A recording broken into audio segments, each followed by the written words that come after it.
Dag the Ye Bugus Fáilte. Hi, hello and welcome. It is John O'Sullivan from the Irish Pagan School, and we are here with another community question to be answered and coffee to be had. As ever, thank you very much for being part of our community. It is fantastic to see the engagement that we always get, and part of our process, part of our kind of belief and our service to our deities is our service to our community. Both Laura and myself kind of identify that engaging with community as best we can, or as much as we can within the limited resources we have, is pretty freaking important for the callings that we both feel towards this kind of service. And that's why, you get those emails and they're like, hey, did you have a question about this? Or what are your thoughts on this? And that is us trying to gather a sense really of where our community mindset is and how we can serve that community better. Speaking of serving community better, we have that free resource guide. It is in the links below in the description, or also on irishpaganschool.ie/resources. It is a checklist of good resources, how to identify them, and it's something that's completely free, and it really can help deal with an early niggle that a lot of people come across when they begin their journey with Irish spirituality, Irish paganism specifically. How do you kind of tell the good from the bad? So that's what that free resource is targeted to do. So feel free to pick it up below. So the community question that we have today is from Alicia, and Alicia sent in this email. So I'll just actually read it out because it really shows the mindset and the perspective that Alicia is challenged with, not struggling, I'd say challenged with, and that is a healthy thing to be and to have such questions. So my biggest challenge would have to be the identity aspect of Irish paganism. I was raised as Christian, no specific denomination. My husband was raised Catholic. I don't know why, but differentiating between the two seem important. I'll cross my fingers to come back to the differentiation between Catholicism as a brand of Christianity or a flavor of Christianity. My husband was raised Catholic, yeah. While I wouldn't say that I'm entirely estranged from my childhood beliefs, I don't believe they reflect or resonate with my own experiences. You said in a video of yours, Laura, and I'm paraphrasing, that essentially we are all connected. And just like you said in this email that Alicia is replying to, that connection affects others in the world. There are many elements of Christianity that I cannot reconcile with what I feel in my heart to be true. And I feel that paganism creates a space for me that I have not found anywhere else. To the point then, I have never been very comfortable with labels, and I feel like labeling myself pagan feels disingenuous. Can I believe in the teachings, even be called by pagan gods and goddesses into their service, and not identify as pagan? And furthermore, how do I remain faithful and devout to a god or goddess without evangelizing or telling others old Christian habits die hard? True. Am I an imposter if I keep my relationships with these deities to myself? And finally, when building a relationship with them, what is the proper way to address them? Becoming a member of the Patreon is the first step that I hope will become a lifelong journey in right relationship. And thank you for all that you do, Alicia. Thank you very much, Alicia. It's a really well-considered question, and I'm very grateful that you shared it with us there today and felt comfortable to kind of share it. What I will say straight at the top is you're not alone. You are absolutely not alone. There are kind of 5 main dominant religions in the world that make up the big 5. I think it's Christianity, Hindu, Buddhism, Islam, and Judaism. So they are the majority, they're the big 5, but there are many other religions, there are many other spiritual beliefs, or at localities, tribal beliefs, or beliefs within certain geographic locations. And then within those big 5, there are different flavors, as we mentioned, of beliefs. So within Christianity, of course, you've got Catholicism, Protestantism, Presbyterianism, I never said that word right. But there are multiple different aspects to that overall faith structure. And it is it's odd that you say, I don't know why differentiating between the two seem important. I didn't know why either. It always confused the feck out of me. It's like, well, I'm Christian. I was raised Christian. I was raised Catholic in Ireland. Um, and I was told very clearly, like, we're Catholic, and I was like, but what's the fucking difference? Don't we all believe in this one God figure guy and his Father, Son, Holy Spirit, Trinity thing, you know? And it was only as I grew and began to explore the information that I began to understand what the differences actually were. And in many cases, the differences are ecumenical, to use it, like, or even worse, political. And this is where we get into the difficulty and why many people feel it's important to differentiate themselves by the subset or factor of their belief structure. Mainly because, especially in Ireland, the difference between Catholics and Protestants has been the subject of war, and continues to be the subject of war and violence and hate on our island, specifically up in the north of Ireland. So even though we're almost a generation away, maybe, from the Good Friday Agreement, which actually caused this, like, thankfully, held like ceasefire, put down the arms, allowed a political process to resolve most of the challenges in the north of Ireland, there are still in living memory people who have been targeted because of their subsect or their particular flavor of their belief structure of Christianity, which seems fucking mental. Like, they're, like, again, now, okay, from a from an academic perspective, to be able to look at it, and I did a video on this, it's on the channels there around, like, the Northern Ireland and the challenges there. And for me, in the Republic, I can't speak if, with full informed knowledge of what it is like to be targeted because of my spirituality in the way that people in Northern Ireland were for generations. Um, there were areas, and still are areas, that you don't walk down if you're not a Protestant, or you don't walk down if you're not a Catholic. That was the hard delineations. If you found yourself in the dark of the night turning the wrong corner onto the wrong section of street or area, you're liable to a beating or worse. So the differentiations in these subsects of spirituality can be very significant and can be very heartfelt, and cause a lot of hurt. But when we kind of take a step back from that, they're all supposed to be Christian. They're all supposed to believe in this, the guy, the Son of God, this guy, Jesus Christ, JC, born in Bethlehem. I call him JC. And that he came down to forgive the original sin and sacrificed himself for the good of humanity. Like, but one of his fundamental tenets was pretty much love thy neighbor as I have loved you, which is this baseline thing of, like, everybody love everybody, don't be an asshole. And yet we still have people who purport themselves to be Christian not showing active love towards other people. And that's where, to kind of later on, you talk about this break, not being able to reconcile the truth of a spirituality or a religious practice in that instance, with the reality that we're actually experiencing in the world. So many people claim to be Christian, and I'm like, okay, well, when have you helped your fellow man? Like, he literally washed people's feet. Like, your belief structure, your entire tenets of your faith is everybody love everybody.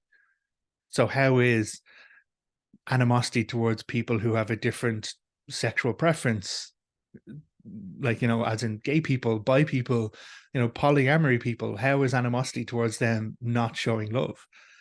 Or all of the bullshit that we have around drag queens, like this expression of artistic performance, and men have been dressing up as women, and women have been dressing up as men for fucking decades, hundreds of years, centuries at this particular point. And at one particular point, you weren't allowed to have women on stage, and every female presenting person in a play, what, maybe 200 years ago, was a man or a young boy. Like, so this animosity, like, where is the love? Where is the acceptance that is supposed to happen? And everyone's like, oh no, you can't go near that guy because he's a leper. And JC was like, yeah, fucking just give him a wash, look after him, he's a human fucking being. So Anyway, I could ramble off on that. But I totally agree with you. And that actually was part of my own break with identifying as a Catholic first. I was like, this is bullshit. We're all supposed to, everybody's supposed to love everybody. And the Catholic Church, particularly in Ireland, was responsible for some, and still is responsible for some fucking horrific tragedies and travesties. Um, See the Magdalene laundries, see all of those kind of things, and the Christian Brothers, the physical abuse, the pedophilia, all of that kind of stuff, covered up by their political, by the organization that is the Catholic Church. So I have no problem with Christianity as a spirituality. I still, find places of Christian worship immensely kind of satisfying and engaging and peaceful to be around. But the structure, the political power structure, the money structure that's been built on all of that, I think it's very clearly stepped away from the core tenets and beliefs of what Christianity, or belief in what Christ taught, has been. So that led to me no longer identifying as Catholic. And over time, I only referred to myself as a Christian. And I did a video about this. I'm sure you'll be able to find it in there, my own spiritual growth and journey. But I identified as Christian. And then over time, I realized I wasn't gelling with that Christianity either. And so I identified as just spiritual. And that was the word I put upon myself. Over time, I learned that, there was this other word, pagan. And at that point, all of my own misinformation, pre-programmed bias, all of the fear and propaganda bullshit that I'd been handed down through generations got stuck in my brain. And I was like, well, aren't they, devil worshippers, Satanists, and aren't they like, sacrificing stuff? Isn't it like moon rituals and nudity and like fire stuff? And I didn't understand. I had a completely skewed perspective of it. And it was over time that I had to actually just learn an actual definition. And being pagan is the same as referring to yourself as Christian. It is an umbrella term that covers over a number of different flavors, a number of different practices or spiritual paths, so that they can be collectively identified. So in the same way you'd have Protestant, Catholic, Presbyterian, evangelical, and whatever the other, I came across an infographic not long ago, and I had 20 different icons which showed the different subsects of Christianity. So they're all Christianity, but they're different aspects of it. So in the same way you'd have pagan and multiple different ways of expressing pagan belief. But what pagan belief really can be defined as, all pathways that can be identified as pagan have four things in common. A reverence or a love for nature, the natural environment, the ecology in which we live. They have a process of introspection or meditation, this kind of aspect in some way, shape, or form about, taking time to review and interrogate the self. There is then the belief in multiple deities, polytheism, and whatever those deities are, the belief in the existence of multiple deities, whether or not you worship them, follow them, like interact with them or not. Polytheism is the belief that they exist. And then the fourth is a belief in energy work or magical practices, something like that at all. So those form the four kind of tenets that, if we look at a multitude of different spiritual practices, if they have those four things, then most commonly they fall under the umbrella term of pagan. So Laura and I started the Irish Pagan School. I referred to myself as working for the Dagda, the ancient Irish god of the Tuatha Dé Danann, the good god. But I called myself the Dagda Bard, in that, I'm just a storyteller. I'm just a guy who reads those old stories and tells people those old stories. And then it was like, but you're pagan, right? And I was like, no, why would I be pagan? Like, no, I'm just a bard. I'm an Irish storyteller telling ancient Irish stories. I had a very visceral reaction to not identify as pagan early on. And it took a lot of effort and energy to come around to accepting and identifying what that meant, right? And taking on the word, demystifying myself from all of the incorrect information I'd experienced over time, and getting to an acceptance with identifying as that word. And it really came through a lot of hard work to get to the point of saying, okay, well, I now understand what it is, and it's an umbrella term. It is this, in the same way you'd say Christianity or Judaism or Islam, like all of them have different subsects of belief or different pathways of belief under them, but it is an umbrella term. And that's what pagan or being pagan or paganism is. So identifying as pagan in Catholic Ireland, not the easiest thing to do. There is still a significant hold of the Catholic Church in Ireland. And again, I've no problem with the Christian belief, Christian faith structures. I think, the basic tenets of like everybody love everybody, don't be an asshole, look out for your fellow man, don't be murdering people, don't be stealing from people. Like, there's a lot of really, really good practices involved there. And interestingly enough, there's a lot of pagan practices that have bled over into Christianity as it exists in Ireland. Like lighting candles, like honoring the dead, the All Saints Day, which is actually Halloween, which is actually Samhain, the end of like the pagan year. So there's a lot of things that have blended in Ireland, and so you can't just turn around and say, well, there is and there isn't, and that is where we get into a problem. That's probably where the difficulty that you're experiencing comes from, in that if you identify as something, then you cannot identify as something else. It's not a binary. It doesn't exist in opposition. And if your spirituality exists only in opposition to other people's spirituality, you don't have a spirituality, you have hate. Like, it literally is that. People who identify themselves as Protestant just so they can be like fucking Catholics, or people identify themselves as Catholic just so they can be like fucking Protestants. You know, I have people in my family who are dogmatically Christian, dogmatically Catholic, in that they 100% go to church, they honor all the feast days, they like, go to mass, all that kind of jazz, they do the prayers. But when we look at their actions and their beliefs and how they actually live their beliefs every day, they don't. They walk past people in need of charity, like, they walk past people or ignore people who need help and assistance. They operate from a place of bias, discrimination, and hate, when the basic tenets of their faith should be love and acceptance. So it is easy to see how this elements of Christianity don't reconcile with our reality. And it's not just Christianity. It's in many faiths and many kind of structures. There are, again, where people believe there is power, and where power exists, there will be people who try and take advantage of that.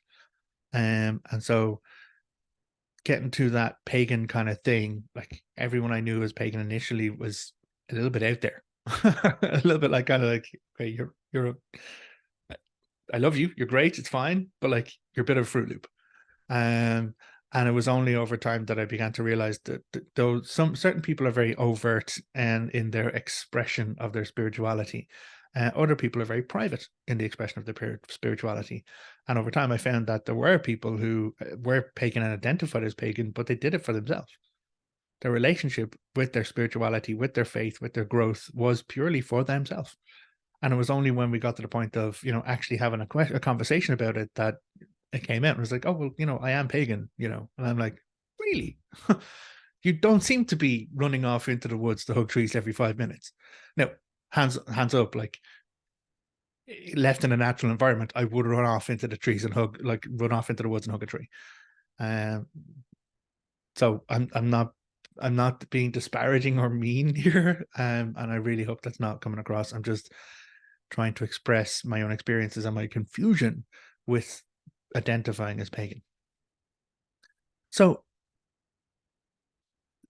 over time, I began to realize that what I was actually practicing in my a-religious term, or my I'm just spiritual term, was a reverence and love of nature, a practice of meditation and introspection. I'd always believed that there were multiple gods. I believed that there was multiple gods in other pantheons all over. I knew nearly all of the pantheons all around the world before I even knew the names of before I even knew the name of the Dagda, really. Before I knew the name of, the good god in the Tuatha Dé Danann, the Irish kind of gods, I knew the names of like all the other gods in other pantheons all around the world. The Greek, the Roman pantheon, the Egyptian pantheon, like, the South American, like, variety of different gods that they were there. Like, I accepted that there was all of this information about them and that they were pretty fucking cool, to be honest. So I had a belief in polytheism, and I had my own experiences in regards to energy work and energy manipulation. Like had I had been practicing, even subconsciously or without training, a practice of energetic manipulation and control of my own self and my own environment. And it was only when I began to get more knowledge that I realized what it was I was doing, and things began to click for me. So it turns out that me being a-religious, just doing my own thing, following my own spiritual path in my own private way, was actually being pagan. So it took me time to get to that bridging point where the realization and the acceptance of self, the fact that it is my spiritual journey, my spiritual growth, my relationship with my gods, you know, that is personal to me. And that is what I do. That is how I live my life. That is true how I choose to be spiritual in the day, in every day. And that is how I choose to practice. And it's about me. It's not about anyone else. Now, as I got further along my journey, my relationship with my God deepened. My relationship and connection with the Dagda grew to such a point that he's like, you know, the way you're a bard, right? You tell my stories and people know about it. I'm like, yeah, I'm just telling stories. It's totally cool. He's like, yeah. You know the way you believe those stories? And I'm like, yeah, of course I believe those stories. He's like, yeah, other people too. And I'm like, oh. He's like, yeah. So I'm going to slide this piece of paper across the table here, and this is the next word I want you to embrace. And I'm like, no, I'm not going to do that. And he's like, no, you are. And I'm like, I'm not going to pick up the paper because I already knew the word that was on the paper. And he's like, okay, I'm going to leave that on the table, and when you're ready, you come to me. And so eventually I was ready, and I came to him and we had a conversation about connection and relationship. And I picked up the piece of paper and it said priest.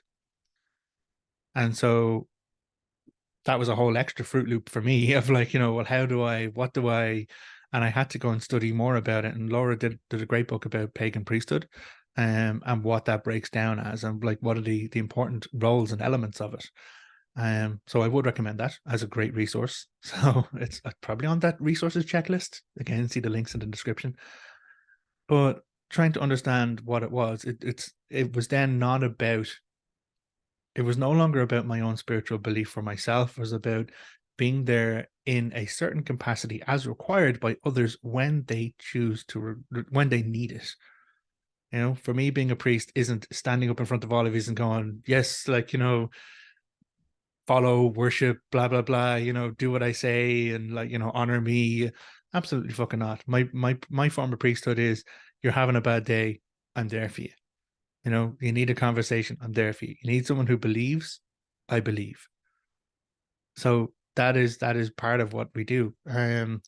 So at that point, and I feel like I'm kind of steering a little bit further away from the topic, Alicia, but I am trying to bring it back on.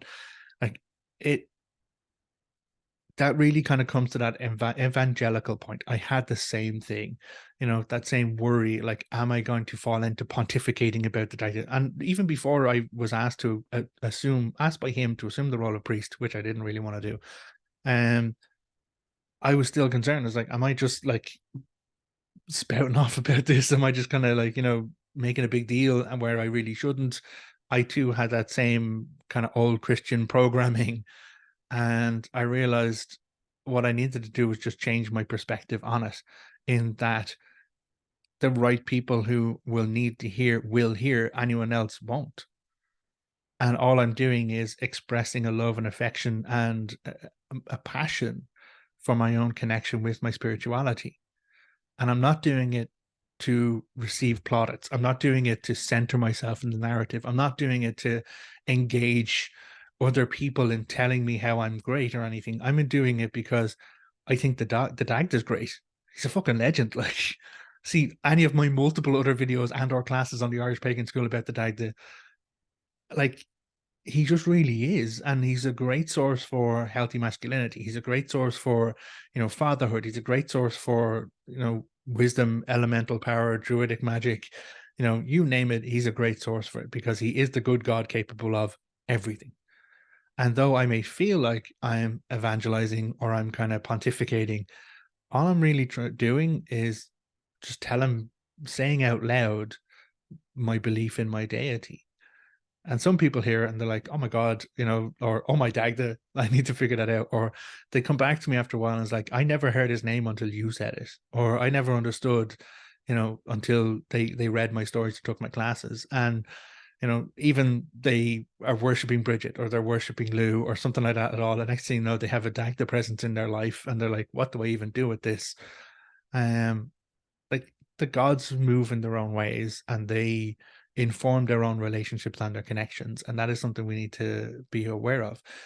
My relationship with the Dagda is my relationship with the Dagda. Part of my calling is to tell his stories and to say his name out loud every day. That's not the same for everybody. And it shouldn't be the same for everybody because the relationship that each individual will have with a god or a goddess is unique to them.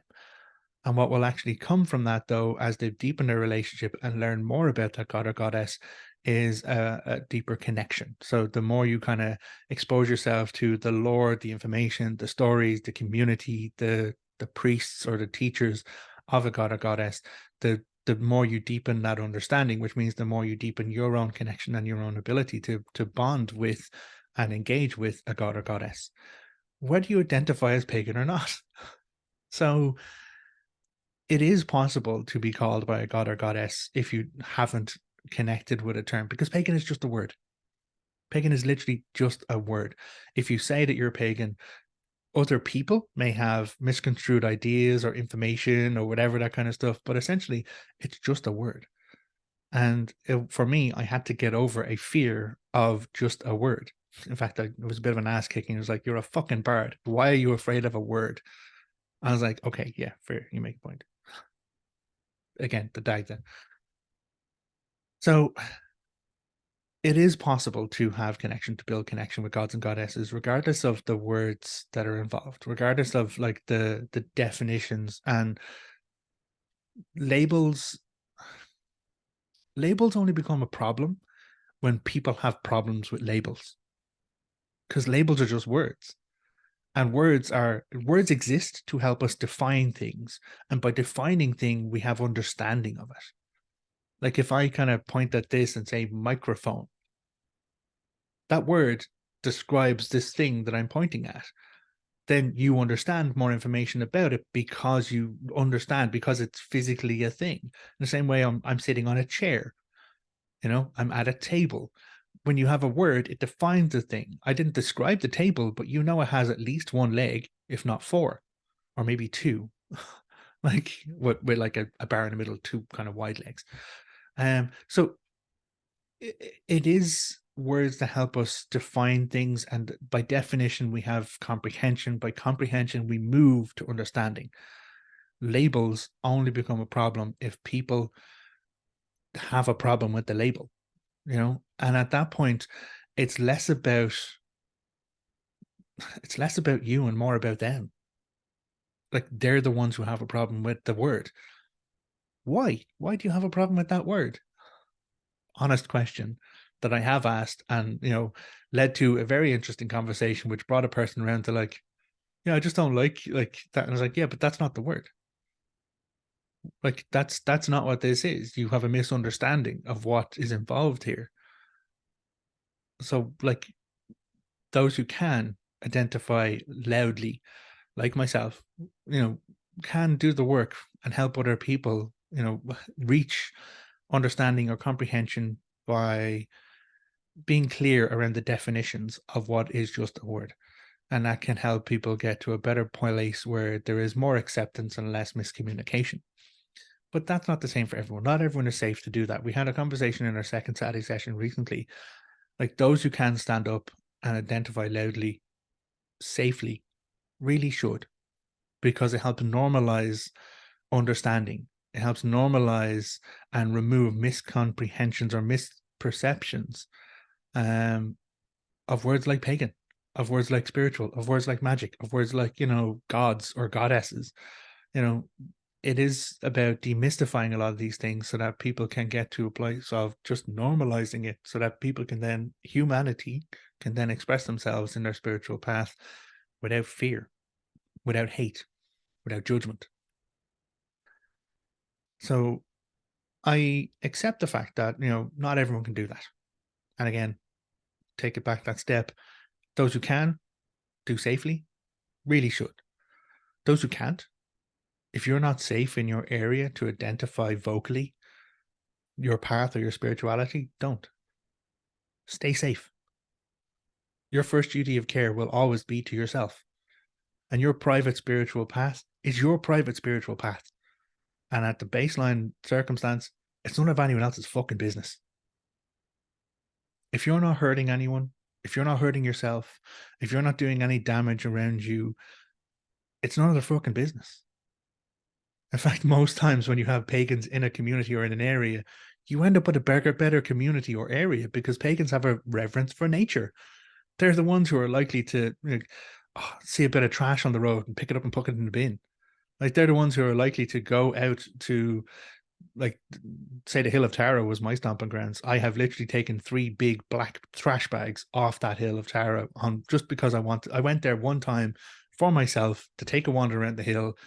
I came off with 3 trash bags, 3 big black sacks of trash, and a tent, actually, because someone had been camping on the thing and they really shouldn't have been. So I took the tent. Like, no, there was no one in it. It was a destroyed and ruined tent. I wasn't like dispossessing a person, a homeless person, or itinerant. Absolutely fucking not. It had been broken and discarded on the side, on the hedgerows. It had been turned into trash. So I removed it with the rest of the trash. So having pagans in your area will actually improve the environmental area for everybody. But again, it's no one else's business. It's about you and your own spiritual growth and your own spiritual life, and that which fulfills your own spiritual growth. In the same way we go to school to learn information, we learn words in our brains so we can become more intelligent. We learn like feelings, and so we can express our feelings, and we become more emotionally intelligent or emotionally growth. We physically look after ourselves. We go for walks, we go to the gym, we do whatever as we physically grow and change ourselves over time. Same thing happens with spirituality. Like, by the expressing of our spiritual path, investing in our spiritual growth, we grow and change as spiritual people. And that is a function of self. That is a function of the individual, regardless of what other people think about it. So I think to hopefully maybe make sense of everything you've asked, if I haven't done it already, not everyone who worships is called to teach or to express or to educate others, but also those who do follow a particular path of spirituality might find they're very passionate about it and might just want to talk about it. But I think the focus about, especially that the evangelizing part, the focus needs to be around the intent. Are you sharing something you're passionate about for your sake because you're passionate about it, or because you think that you know better than they do and they need to know better? The problem with evangelizing and all of that kind of culture is that there is a fundamental belief that other people don't know well enough or don't know good enough or aren't practicing Christianity right. So you have to go and tell them. Funnily enough, the first Christians who actually came into Ireland came into hermitage, in that they, like places like Skellig Michael off the coast, they went to these wild areas to just be on their own and explore their spirituality in quiet, safe spaces. And they did that. And they interacted with the native Irish people, and they blended with the native Irish people, and the spirituality kind of grew and changed and evolved based on the interactions of the community. Later on, when a missionary bishop was sent from Rome to check in on those, oh yeah, there was those hermitage lads off in that, what's that fucking island called? Ireland? Hibernia? The land of eternal winter? Because Rome. They sent like representatives to Hibernia, and when they arrived in, they realized, oh, you're not practicing Christianity at all. What the hell are you practicing here? Because the spirituality had evolved and changed in its own environments. And so that actually kicked off another state of a missionary work to Hibernia. Like, I think there's a record where this bishop person wrote back to the Pope and was like, oh, they're not fucking practicing like proper Christianity over here. And the Pope declared a missionary like crusade into Ireland to educate them better and to educate those savages. So the only problem with evangelizing is if the fundamental premise is based on you believing, or a person believing, they know better. and that the person needs to be told this, has to be changed, has to be educated, has to be brought to the one true way, that's a problem. But me in any environment, be it sitting here having a coffee on a video chat or out in a pub or out in a conference or whatever, just blathering away, telling stories about the Dagda, and like, because that's my path and my expressions and my spirituality. That's what brings me joy and fulfillment. That has helped me grow and change to become closer to the best version of me I can possibly be in my mind. Um, I'm not telling people that they need to do better, they need to know better. I'm not saying that it's the Dagda way or no way. I'm just talking about myself, my own journey, and that can inspire people. And so there's nothing wrong with that. It is about the intent and that expression of self and that expression of spirituality as we go through. Um, so I suppose the last thing is, am I an imposter if I keep my relationships with deities to myself? No. It's your relationship. It's your connection. It's between you and your spiritual self first. And then it's between your deity and your spiritual self second. So, it is about finding what ways to build that connection. And this is where we take that last step into faith. The gods themselves are independent, autonomous individuals. They have their own lives in Ansel Ella, in the other world. They have their own lives and their own agenda and their own timeframes and their own fucking perspectives because, immortality and all the rest of it. So they will tell us what is right for them. They will tell us what is right in our connection with them, as long as we have built a safe connection with ourselves first, and that we're open to, understand the guidance and the information that they're giving them without ego or without bias. So as I mentioned earlier story, the Dagda is like, hey, yeah, I need a Dagda priest. And I'm like, why are you asking me? I'm the Dagda Bard. He expressed what he wanted. I wasn't ready for it at the time. And then, when I had callings to do it, he and I renegotiated the contract, as we say, had the conversation about it. I still don't refer to myself publicly as a Dagda priest, to be honest. I still have difficulties with that because, the word priest in Ireland, whole extra layer of like, what the fuck? So I'm most comfortable with Dagda Bard, but for those who need priest work, I'm priest as well. So it is about getting comfortable with the word, not the label, the word, understanding the word, and then choosing to accept or embrace how that word enables you to be more comfortable with your understanding and comprehension of what you're doing and what your spiritual growth is. If pagan helps with that, then use the word pagan. If pagan doesn't help with that, then don't use the word pagan. It's as simple as that. The relationship and the connection with deity, with gods, and with self, that comes first, regardless of what words you put upon it. But over time, you may find that as you grow, or if you get to the point where you are having those conversations where someone's like, oh yeah, well, but what is it you do on Samhain? Or like, how do you celebrate, well, in bulk. We had in bulk. Bialton is next in May. Then doing this, like people might ask questions of you and you might find yourself talking about it. It's like, oh yeah, I have this X thing, or I do this, or, I honor the full moon or the dark moon or whatever, whatever way you practice is whatever way you practice. And, don't feel you have to go and encourage people, or don't feel you have to go and change other people's paths. But also don't shut yourself off to the fact that other people might just organically come to you and ask questions about stuff as well. So to avoid that evangelical part, maybe be passive about it. Enjoy your own spirituality, explore your own spiritual growth, but don't be closed to the fact that other people might have questions. And if they have questions and you are comfortable, just answer them. And as for words, at the end of the day, words are just wind. Words are just noises that we make with our mouth sounds. But the mouth sound noise things help define the reality, help define understanding, help define comprehension. And so there's no problems with words at all. And there's no problems with labels at all. I'm the bard label. I'm, the priest label. I'm a pagan label. It's just a word. And if someone else wants to have a problem with any of those words, at the end of the day, it's not my problem. It's their fucking problem.